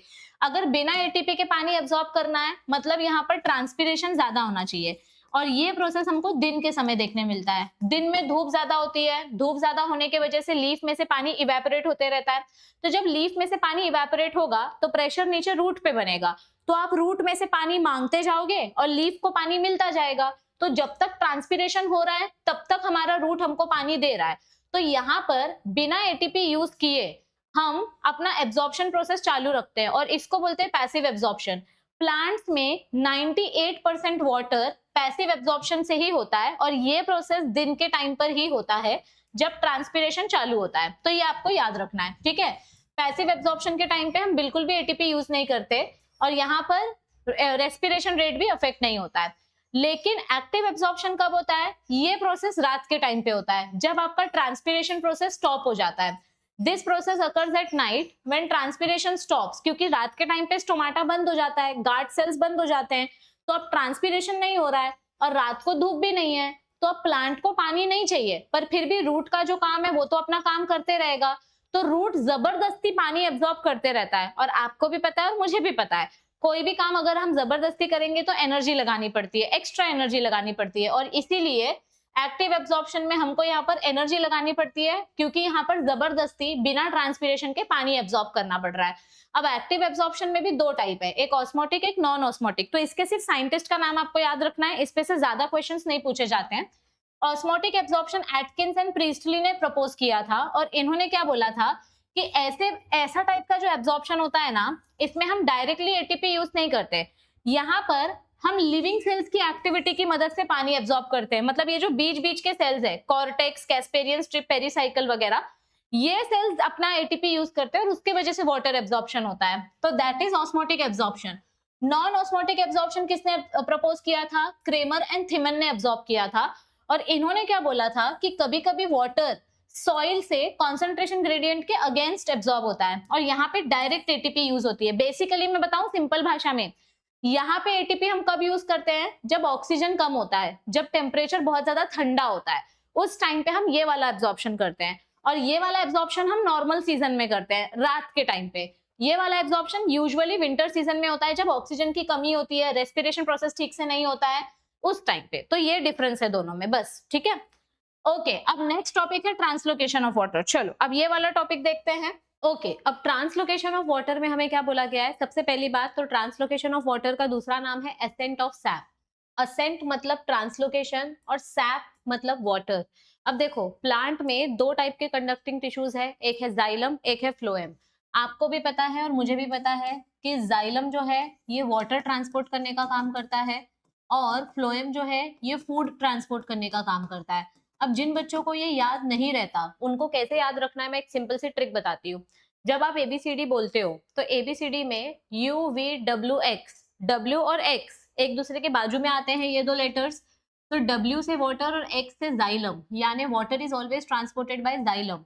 और फ्लोएम का प्रोनाउंसिएशन और फूड का प्रोनाउंसिएशन दोनों फ से स्टार्ट होता है। तो food is transported with the help of phloem, ये भी हम इजीली याद रख सकते हैं। अब यहाँ पर क्वेश्चन क्या है कि वाटर जो है ये प्लांट में ऊपर जाता कैसे है? क्योंकि पानी तो नीचे की तरफ गिरता है, मतलब हमने बेसिक फिजिक्स में पढ़ा है कि ग्रेविटी हमेशा ऊपर से नीचे की तरफ काम करती है। लेकिन यहाँ पर प्लांट में तो कुछ अनोखा अजूबा ही हमको देखने को मिलता है कि नीचे से पानी ऊपर की तरफ जा रहा है। एंटी ग्रेविटी वाटर कैसे मूव होता है, बस यही चीज हमको समझनी है कि पानी नीचे से ऊपर कैसे आता है। तो यही चीज एक्सप्लेन करने के लिए हमको अलग अलग थ्योरीज दी गई है, और इन्हीं थ्योरीज के बारे में हम पढ़ने वाले हैं। रिंगिंग एक्सपेरिमेंट की मदद से पता चला कि पानी जाइलम से ही ट्रांसपोर्ट होता है, फ्लोएम से ट्रांसपोर्ट नहीं होता है। रिंगिंग एक्सपेरिमेंट क्या था मैम? रिंगिंग एक्सपेरिमेंट में बेसिकली हमारा जो प्लांट का स्टेम है, वो स्टेम को छोटा सा कट मारा गया, और वहां पे कट मार के एक यू ट्यूब कनेक्ट किया गया। ठीक है, तो अभी यहाँ पर क्या देखने को मिला हमको? जब हमने अपने इस प्लांट में छोटा सा कट मारा तो वाटर जो है नीचे से अभी भी पानी आ रहा है, मतलब ऊपर से तुमने स्टेम का कनेक्शन तोड़ दिया है। ये जो मेरा प्लांट है, मैंने इसको ऊपर से स्टेम का कनेक्शन तोड़ दिया, तो भी पानी नीचे से ऊपर आ रहा है। कैसे पता चला? क्योंकि यहाँ पर मैंने जो ट्यूब कनेक्ट किया है, इस ट्यूब में मैंने मर्क्यूरी डाला था। तो ये मर्क्यूरी का लेवल स्टार्टिंग में इतना था, लेकिन जैसे जैसे पानी भरा मर्क्यूरी का लेवल ऊपर ऊपर चला गया। मतलब पानी नीचे से एब्जॉर्ब होगा या नहीं होगा, ये ऊपर के स्टेम पे डिपेंड नहीं करता है। मतलब आपका जो स्टेम है, वो स्टेम पानी को नीचे से खींच रहा है, ऐसा नहीं है। तो ऐसे बहुत सारे अलग अलग थ्योरी है। मैं आपको एकदम स्टार्टिंग में ही बता देती हूँ कि कोई भी थ्योरी कंफर्म प्रूव नहीं हुई। हम जो तीन थ्योरी पढ़ने वाले हैं, इनमें से तीनों थ्योरी के कुछ ना कुछ ड्रॉबैक्स थे। फर्स्ट थ्योरी का कुछ ड्रॉबैक था, सेकंड थ्योरी का कुछ ड्रॉबैक था, थर्ड थ्योरी का कुछ ड्रॉबैक था। तो किसी एक ही थ्योरी पे डिपेंड होकर हम वाटर का ट्रांसपोर्टेशन नहीं समझ सकते। आगे जाके ये कंक्लूड किया कि इन तीनों थ्योरी की मदद से कॉम्बिनेशन प्रोसेस हमको देखने मिलता है। तो सबसे पहले थ्योरी कौन सी है हमारी? Root pressure theory. आपको ये पता होना चाहिए कि ये किसने बताया था, साइंटिस्ट का नाम पता होना चाहिए, क्योंकि सीईटी में साइंटिस्ट का नाम पूछा जाता है। तो root pressure theory was given by J Priestley. इन्होंने ये थ्योरी प्रपोज की थी। इन्होंने क्या बोला कि जब हम किसी भी पॉट के प्लांट की स्टेम को थोड़ा सा कट करेंगे शार्प नाइफ से, तो हमको क्या दिखाई देगा कि जैसे ही हमने ये स्टेम को कट किया, पानी इसमें से बाहर निकलने लगा, वाटर स्टार्ट्स ओजिंग आउट। तो ये जो पानी जो निकल रहा है, this exudation at the cut and, ये जहां से हमने स्टेम को कट किया वहां से जब ये पानी निकलता है, तो इससे पता चलता है कि नीचे रूट में प्रेशर है, और उस प्रेशर की वजह से पानी ऊपर आ रहा है। इसीलिए इस थ्योरी को रूट प्रेशर थ्योरी या वाइटल थ्योरी के नाम से जाना जाता है। अब ये जो प्रेशर है, ये रूट प्रेशर कॉन्स्टेंटली मेंटेन है, और ये वाटर का प्रेशर मेंटेन कर रहा है, इसीलिए इसको हाइड्रोस्टेटिक प्रेशर बोलते हैं। तो इसको रूट प्रेशर, ये नाम किसने दिया? एस हेल्स ने। इन्होंने क्या बताया कि रूट प्रेशर के वजह से ही पानी जो है वो अपने आप नीचे से ऊपर जाता है, मतलब रूट पानी को खींचता है, रूट खुद पानी को अपनी तरफ खींच रहा है, इसीलिए पानी ऊपर ऊपर जा रहा है। लेकिन रूट की वजह से जब पानी को हम खींचते हैं तो ये कितना ऊपर तक जा सकता है? सबसे पहली बात तो कितना प्रेशर क्रिएट होता है रूट में, ये आपको पता होना चाहिए।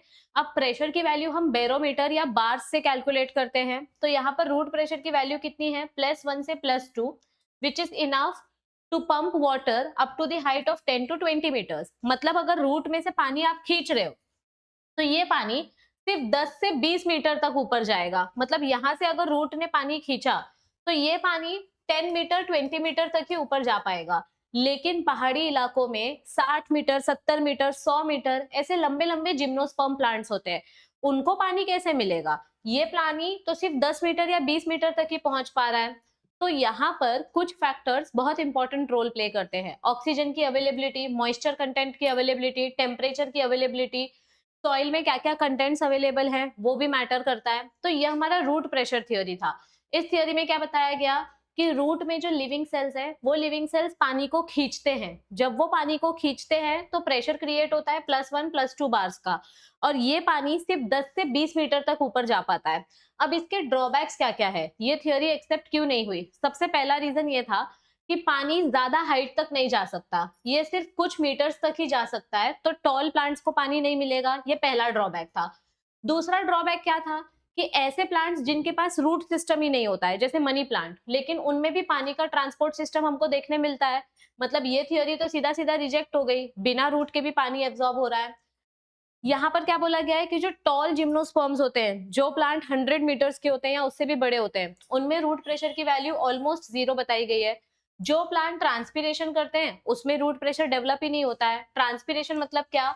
लीफ में से पानी इवेपोरेट हो रहा है और इसके वजह से हमारा स्टेम जो है वो पानी एब्जॉर्ब कर रहा है और उसके वजह से नीचे से रूट से पानी आ रहा है।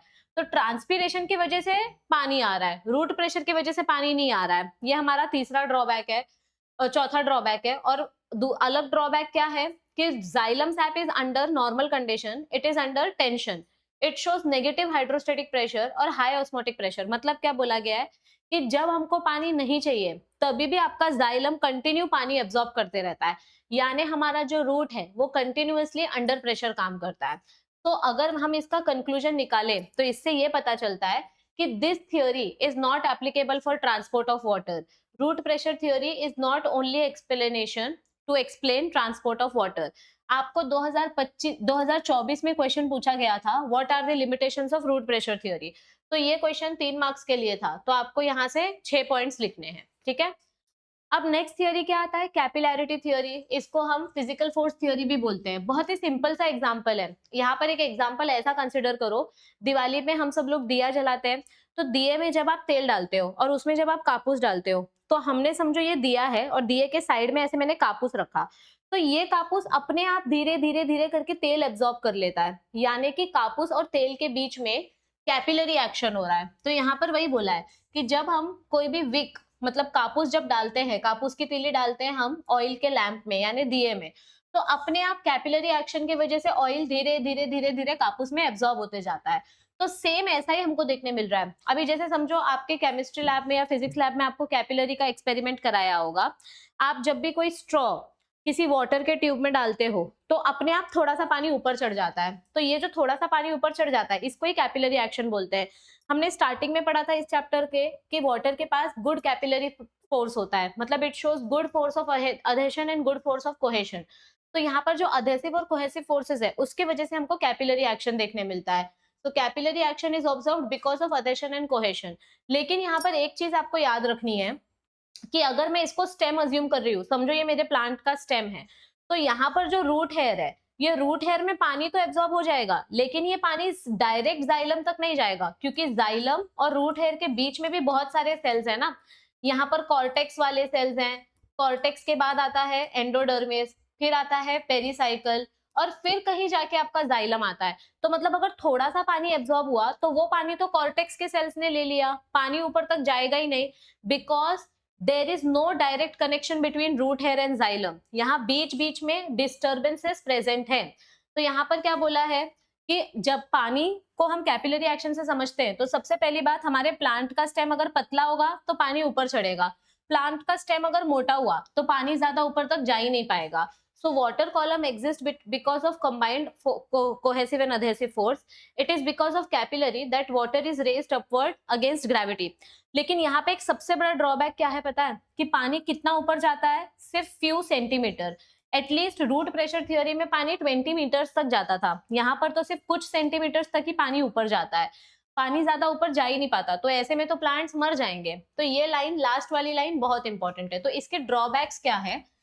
कि सबसे पहली बात तो जाइलम कंटिन्यूअस होना चाहिए, जो कि पॉसिबल ही नहीं है, क्योंकि रूट हेयर डायरेक्ट जाइलम से कनेक्टेड ही नहीं है, बीच में इतने सारे सेल्स है, ये सारे के सारे सेल्स पानी पी लेते हैं।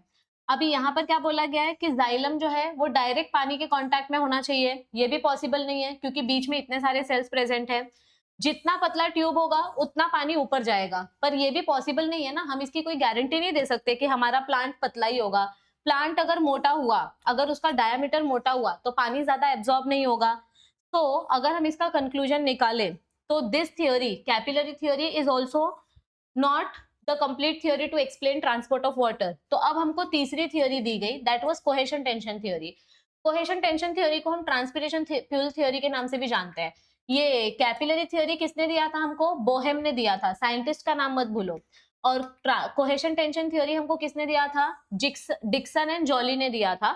इन्होंने क्या बोला कि कोहेसिव और अधेसिव फोर्सेस तो इंपॉर्टेंट है, लेकिन उसके साथ साथ ट्रांसपिरेशन पुल भी इंपॉर्टेंट है। कोहेसिव और अधेसिव फोर्सेस की वजह से पानी स्टेम के साथ एब्जॉर्ब होता है, जाइलम के अंदर आता है, लेकिन पानी को ऊपर खींचने के लिए ट्रांसपिरेशन पुल अप्लाई करना पड़ता है। ट्रांसपिरेशन पुल मतलब क्या होता है? हमारा दिन के टाइम पे जब स्टोमाटा ओपन रहता है तो वाटर इवेपोरेट होता है, जब वाटर इवेपोरेट होता है तो जाइलम पे प्रेशर पड़ता है, फिर जाइलम ये प्रेशर रूट को देता है, फिर रूट ये प्रेशर रूट हेयर को देता है और पानी एब्जॉर्ब होता है। मतलब यहाँ पर जब आपके लीफ में से पानी इवेपोरेट होगा तो हमारे लीफ का डीपीडी बढ़ेगा, यानी लीफ को प्यास लगेगी क्योंकि लीफ ने अपना पूरा पानी बाहर दे दिया। तो जब लीफ को प्यास लगती है तो लीफ बोलती है दे दो पानी, दे दो, दे दो पानी, दे दो। तो लीफ को पानी देने के लिए हम पानी को नीचे से खींच कर लाते हैं, हम पानी को जाइलम से खींच के ऊपर लाते हैं। तो यहाँ पर हम क्या कर रहे हैं? पानी को नीचे से खींच रहे हैं। Water is pulled out of xylem, और ये पूरा प्रोसेस ग्रेविटी के अगेंस्ट हो रहा है, बिना एटीपी, विदाउट एटीपी ये पूरा प्रोसेस हम करते हैं, क्योंकि ये प्रोसेस दिन के टाइम पे होता है। तो this theory is the most accepted theory. इसको बोलते हैं ट्रांसपिरेशन पुल थियोरी या कोहेशन टेंशन थियोरी। इसके भी कुछ ड्रॉबैक्स थे, लेकिन सबसे ज्यादा एक्सेप्टेड थियोरी यही है। क्या बोला गया है? इसका ड्रॉबैक क्या था कि ट्रांसपिरेशन करने के लिए जाइलम का वॉल कंटिन्यू होना चाहिए, लेकिन बीच बीच में कभी कभी गैस बबल्स आ जाते तो कंटिन्यूटी ब्रेक हो जाती है। पहले क्या अज्यूम किया जाता था कि जाइलम के जो ट्रैकेट्स है यहाँ से पानी ट्रांसपोर्ट होता है, पर ये आगे जाके गलत प्रूव हुआ, क्योंकि बाद में पता चला कि ट्रैकेट से पानी ट्रांसपोर्ट नहीं होता, पानी वेसल्स के बीच में से ट्रांसपोर्ट होता है, यानी यहाँ से जाता है पानी। ये गलत प्रूव हुआ, ये राइट प्रूव हुआ। तो ये आगे जाके पता चला कि वेसल्स जो है ये ज्यादा एफिशिएंट है एज कंपेयर टू ट्रैकेट्स। और क्या पता चला यहाँ पर? हाँ, हम सिर्फ ट्रांसपिरेशन पुल पे भी डिपेंड नहीं कर सकते, क्योंकि जब एक बार साइंटिस्ट लोगों ने पत्ते के ऊपर एक वैसलीन का लेयर लगा दिया, तो साइंटिस्ट लोगों को क्या ऑब्जर्व हुआ? उन्होंने जब इसके ऊपर वैसलीन लगा दिया तो उन्होंने ये स्टोमाटा ब्लॉक कर दिया, और फिर पानी इवेपोरेट होना बंद हो गया। पानी इवेपोरेट होना बंद हो गया, फिर भी ट्रांसपिरेशन मतलब फिर भी वाटर एब्जॉर्प्शन चालू है। तो उस टाइम पे रूट प्रेशर थ्योरी काम करता है। मैं क्या बोलने की कोशिश कर रही हूँ कि आप किसी एक थ्योरी को पूरा क्रेडिट नहीं दे सकते। थोड़ा सा रूट प्रेशर की वजह से पानी एब्जॉर्ब होता है, थोड़ा कैपिलरी थ्योरी की वजह से पानी ऊपर आता है, और फिर ट्रांसपिरेशन पुल थ्योरी काम करती है। तीनों थ्योरी के कॉम्बिनेशन से ही वाटर ट्रांसपोर्ट होता है, किसी भी एक थ्योरी की वजह से वाटर ट्रांसपोर्ट नहीं होता है। तो और जो प्लांट्स जो सूखे जंगल में उगते हैं यानी ड्राई फॉरेस्ट में, वहां पर भी वाटर एब्जॉर्प्शन होता है।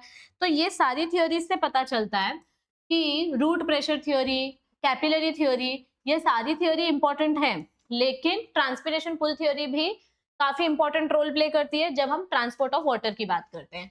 अभी ट्रांसपोर्ट ऑफ मिनरल आयंस के बारे में क्या बताया है? देखो, मिनरल आयंस प्लांट के लिए इंपॉर्टेंट होते हैं, क्योंकि मिनरल्स की मदद से ही प्लांट की अच्छे से ग्रोथ होती है। अभी असेंशियल एलिमेंट्स की अगर हम बात करें तो 36 से 40 एलिमेंट्स हैं जो बहुत ही ज्यादा असेंशियल है। प्लांट को मिनरल्स कहाँ से मिलते हैं? प्लांट को मिनरल्स सोर्स उनका मेन क्या है? सॉइल। तो मिनरल्स जो है ये ज्यादा करके सॉलिड या क्रिस्टलाइन फॉर्म में प्रेजेंट होते हैं। मिनरल्स का बहुत ही इंपॉर्टेंट रोल होता है प्लांट की ग्रोथ में, और ये आयोनिक फॉर्म में डिसॉल्व होते हैं। ये लाइन आपको सीईटी में पूछी जा सकती है। और मिनरल्स कहाँ से जाते हैं प्लांट के अंदर? रूट से जाते हैं। देखो, पानी के मीडियम से होते हुए रूट की मदद से ये मिनरल्स एब्जॉर्ब होते हैं। अभी हमारे प्लांट में कौन सा मिनरल है और कौन सा मिनरल नहीं है, ये कैसे पता चलेगा? अगर हम अपने प्लांट के पत्ते को जलाकर उसकी जो राख है उस राख का केमिकल एनालिसिस करेंगे तो हमको पता चल जाएगा कि हमारे प्लांट में कौन सा मिनरल है और कौन सा मिनरल नहीं है।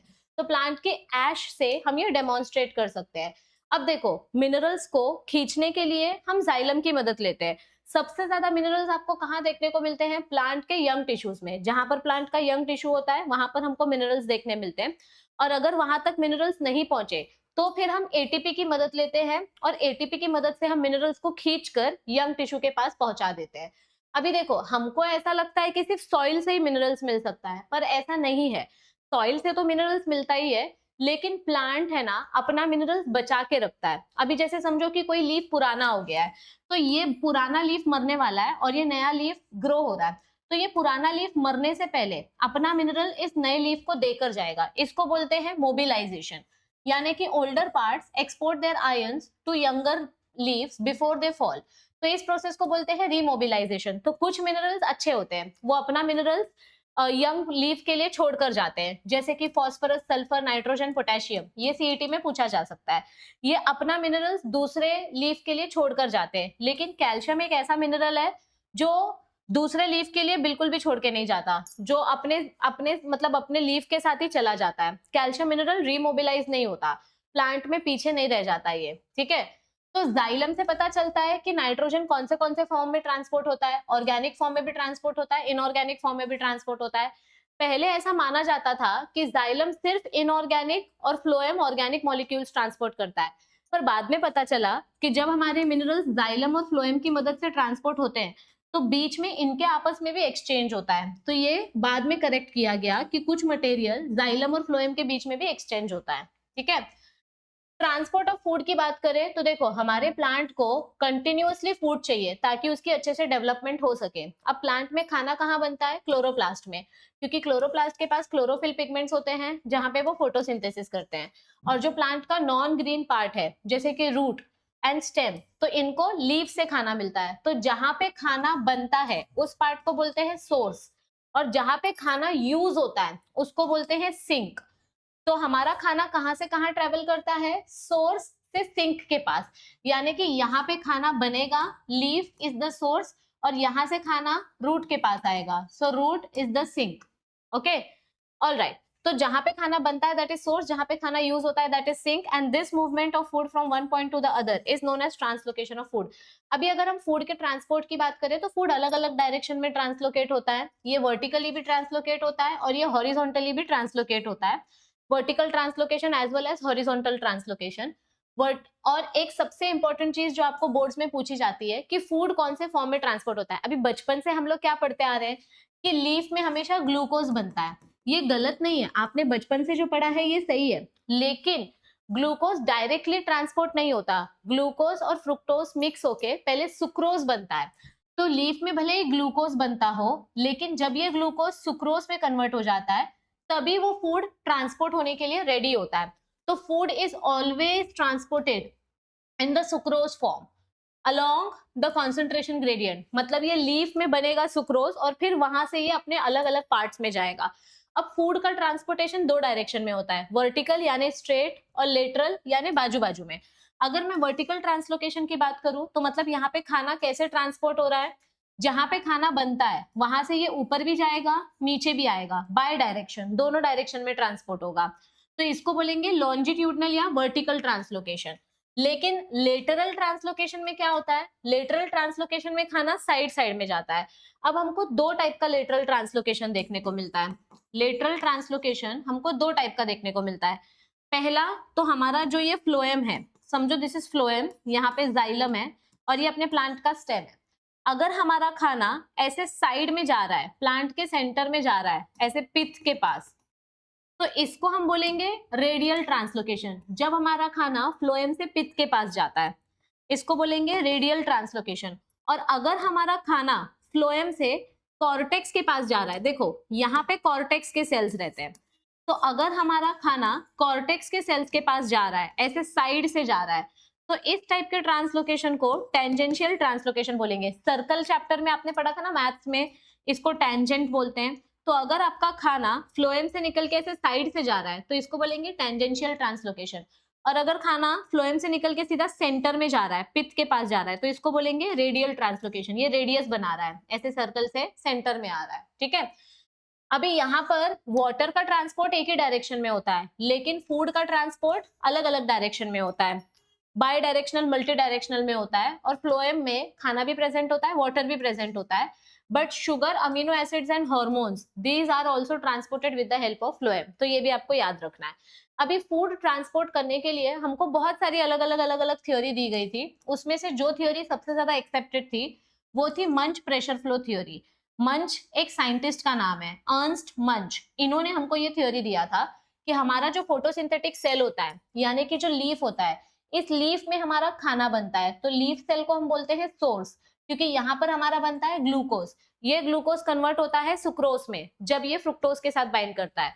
तो ये सुक्रोज लीफ में जमा हो गया है। अभी ध्यान से सुनना, लीफ में पूरा खाना बन के रेडी है, the food is ready inside the leaf. तो अब लीफ को प्यास लगेगी क्योंकि उसने बहुत सारा खाना बनाया है। तो जब लीफ को प्यास लगती है तो ये हमारे जाइलम से पानी मांगता है। तो जाइलम अपना पानी लीफ को देता है, इसको बोलते हैं एक्सोऑस्मोसिस। मतलब लीफ ने खाना बनाया तो लीफ को प्यास लगी, दे दो पानी दे दो, लीफ ने पानी मांगा। जब लीफ ने पानी मांगा तो फिर हमारे जाइलम ने लीफ को पानी दिया। अब लीफ को खाना पहले से मिला था, पानी भी मिल गया, तो अब लीफ का पेट भर गया। अब लीफ एकदम से टर्जिड हो गया है। देखो, जब ये जाइलम से पानी ले लेता है तो लीफ का टर्गर प्रेशर बढ़ जाता है। तो अब लीफ एकदम पेट भर गया है। अब लीफ डिसाइड करता है कि मैंने खाना तो बना लिया, मैंने पानी भी पी लिया, लेकिन अब मेरा पेट फटने वाला है, तो अब मैं क्या करूं।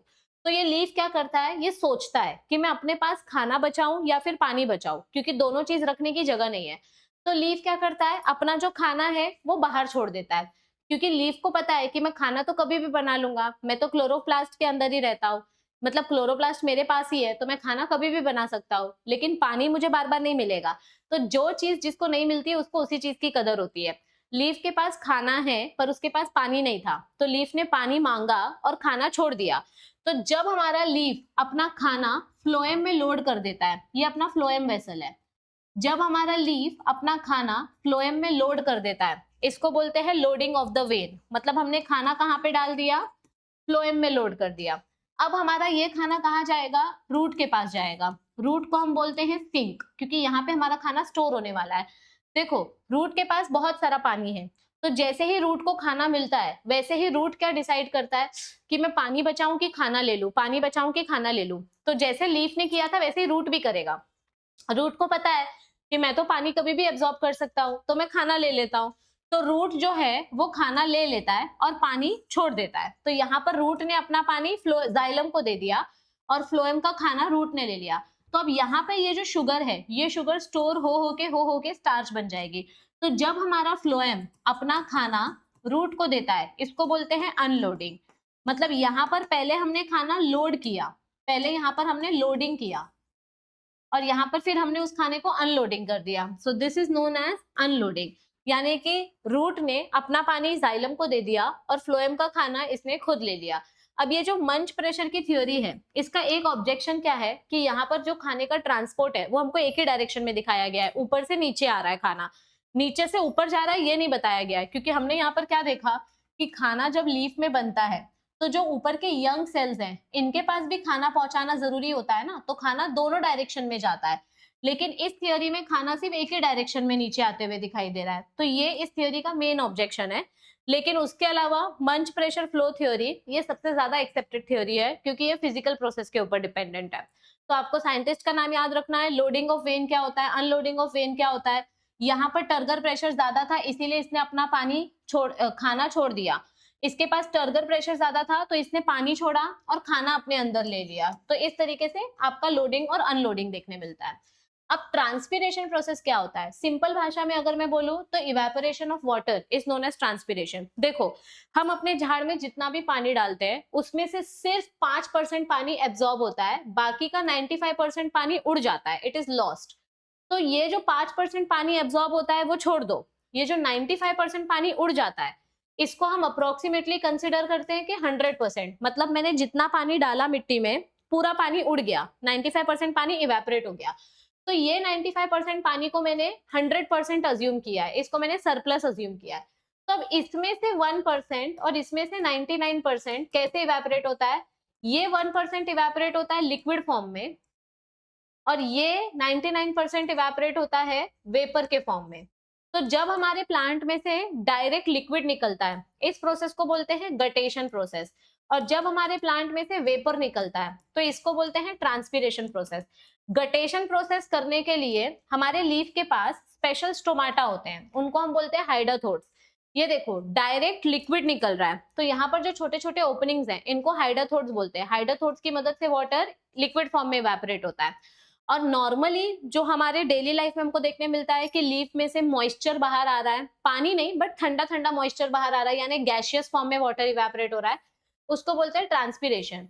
ट्रांसपिरेशन लीफ से होता है, स्टेम से होता है, फ्लावर से होता है, फ्रूट से होता है, एटसेट्रा एटसेट्रा। अब ट्रांसपिरेशन के भी अलग अलग टाइप्स बताए गए हैं, क्यूटिकुलर, स्टोमाटल एंड लेंटिसल्स, अलग अलग टाइप का ट्रांसपिरेशन होता है। इधर देखो क्यूटिकुलर ट्रांसपिरेशन मतलब क्या होता है, जब लीफ के थिक सरफेस पे से वाटर इवेपोरेट होता है, then that is known as cuticular transpiration, क्योंकि क्यूटिकल मतलब अपर लेयर। तो आपको ये याद रखना है कि कितना परसेंट ट्रांसपिरेशन क्यूटिकल से होता है, 8 to 10% ट्रांसपिरेशन क्यूटिकल से होता है। ये पूरे दिन भर होते रहता है, दिन में रात में कभी भी होता है, और ये क्यूटिकल की थिकनेस पे डिपेंड करता है, जितनी मोटी लेयर होगी उतना कम पानी इवेपोरेट होगा।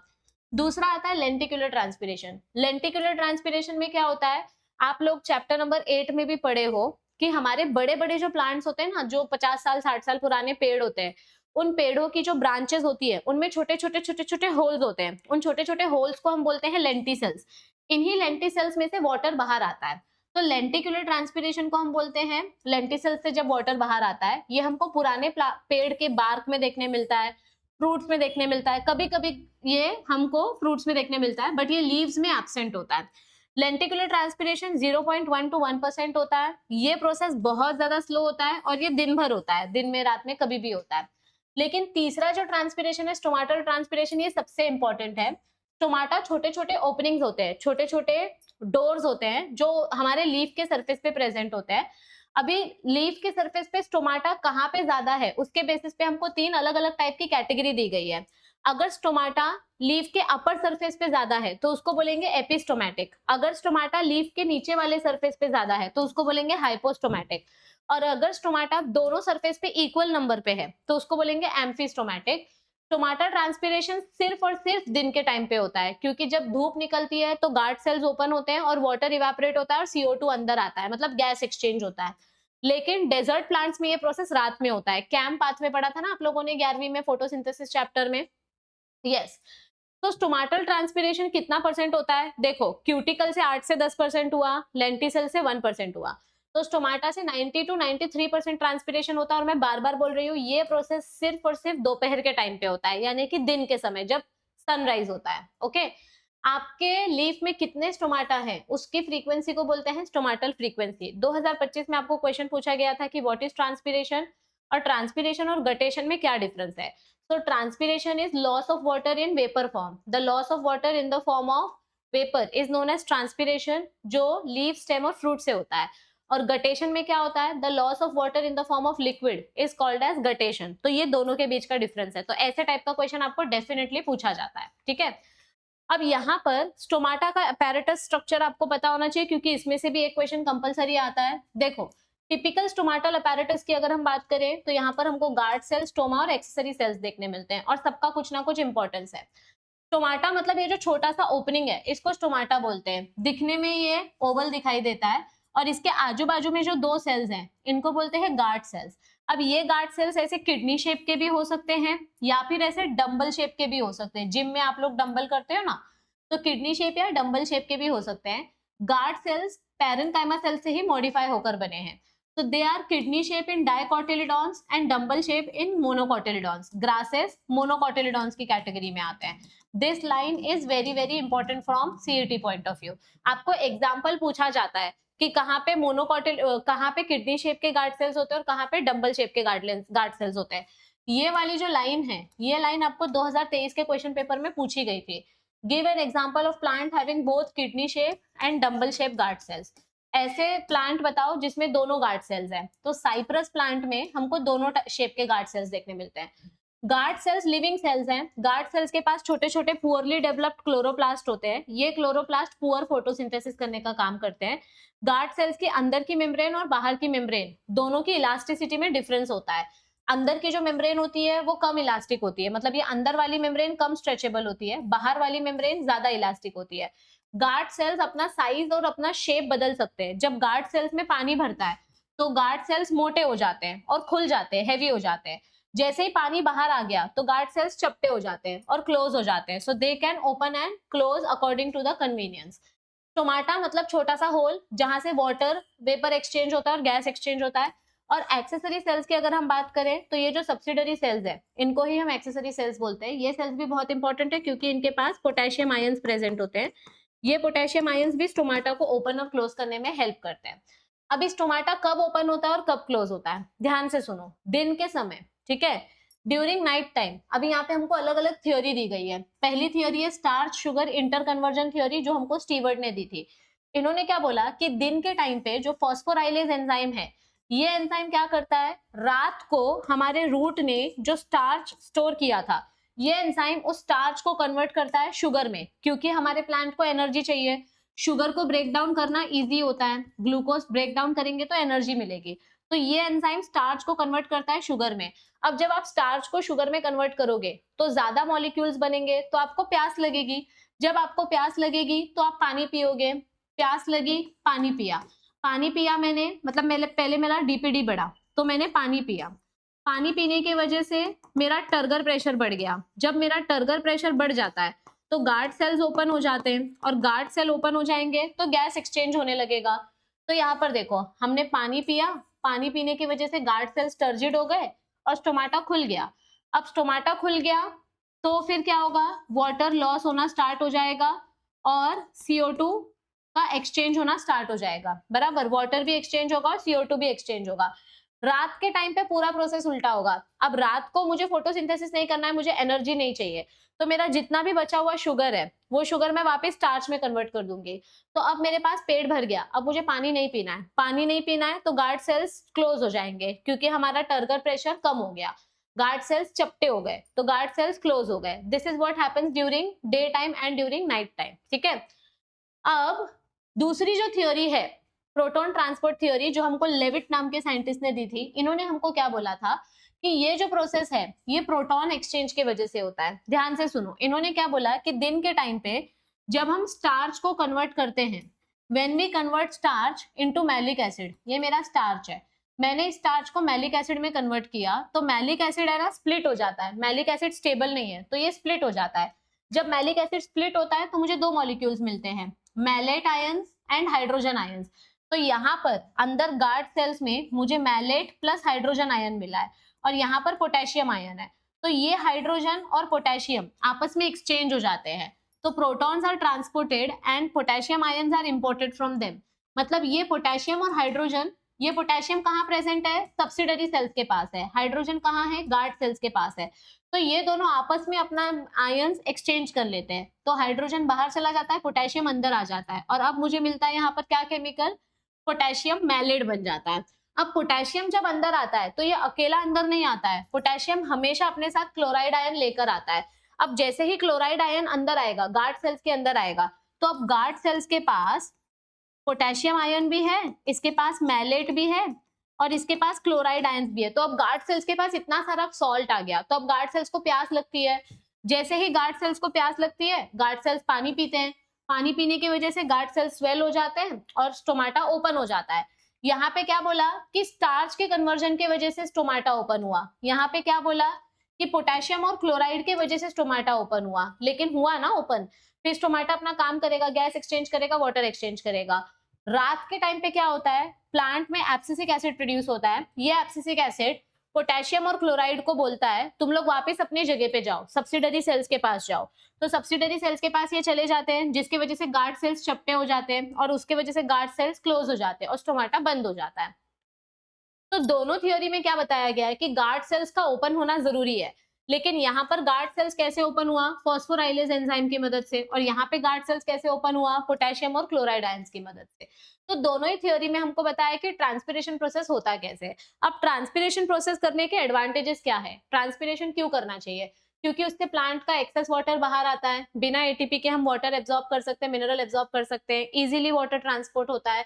जब स्टोमाटा ओपन होता है तो गैसियस एक्सचेंज होगा, जिसकी वजह से फोटोसिंथेसिस और रेस्पिरेशन होगा। बिना गैस के हमको ऑक्सीजन नहीं मिलेगा, तो स्टोमाटा ओपन करना जरूरी है। स्टोमाटा नहीं खुलेगा तो ऑक्सीजन बाहर नहीं आएगा और CO2 अंदर नहीं जाएगा, इसीलिए इट इज इंपॉर्टेंट। और इससे सेल का टर्जिडिटी भी मेंटेन रहता है, शेप मेंटेन रहता है। ट्रांसपिरेशन की वजह से आसपास का एटमॉस्फेयर ठंडा रहता है, क्योंकि जब प्लांट में से पानी आता है तो कूलिंग इफेक्ट प्रोड्यूस होता है। इसका डिसएडवांटेज क्या है? अगर ट्रांसपिरेशन हद से ज्यादा हो गया तो क्या होगा? What is the effect of excessive transpiration in leaf? अगर प्लांट का बहुत ज्यादा ट्रांसपिरेशन हो गया, प्लांट ने अपना बहुत ज्यादा पानी निकाल दिया, तो क्या होगा? सिंपल एग्जांपल है, ठंडी में हमारी बॉडी का मॉइस्चर जब निकल जाता है तो क्या होता है? स्किन ड्राई हो जाती है ना, वही होगा। अगर बहुत ज्यादा ट्रांसपिरेशन हुआ तो हमारी लीफ ऐसे फोल्ड हो जाएगी, विल्टिंग ऑफ लीफ, मतलब लीफ मुरझा जाएगी, जिसकी वजह से प्लांट को चोट पहुंचेगी और प्लांट की डेथ भी हो सकती है। ट्रांसपिरेशन जरूरी भी है और नहीं भी, ये किसने बताया था? कर्टिस ने। कर्टिस नाम के साइंटिस्ट ने ट्रांसपिरेशन प्रोसेस को नेसेसरी इविल बोला था। मतलब ट्रांसपिरेशन ज्यादा हुआ तो भी प्रॉब्लम, नहीं हुआ तो भी प्रॉब्लम, क्योंकि जब ट्रांसपिरेशन दिन में ओपन होता है तो उसमें से गैस एक्सचेंज होता है, जिसकी वजह से रेस्पिरेशन और फोटोसिंथेसिस होता है।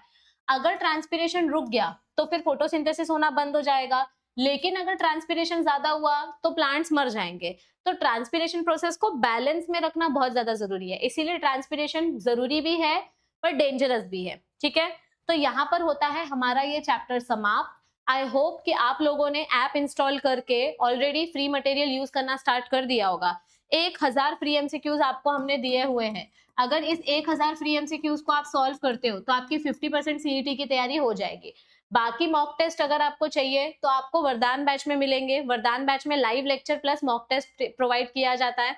पूरी सीईटी की बायोलॉजी की तैयारी आपकी वरदान बैच में कराई जाती है। अगर आपको आज का चैप्टर अच्छा लगा हो और आप चाहते हो कि मैं इस सीरीज को कंटिन्यू करूं, तो मेक श्योर कि आप हमें सपोर्ट करते रहो। चैनल को ज्यादा से ज्यादा शेयर करो अपने फ्रेंड्स के साथ।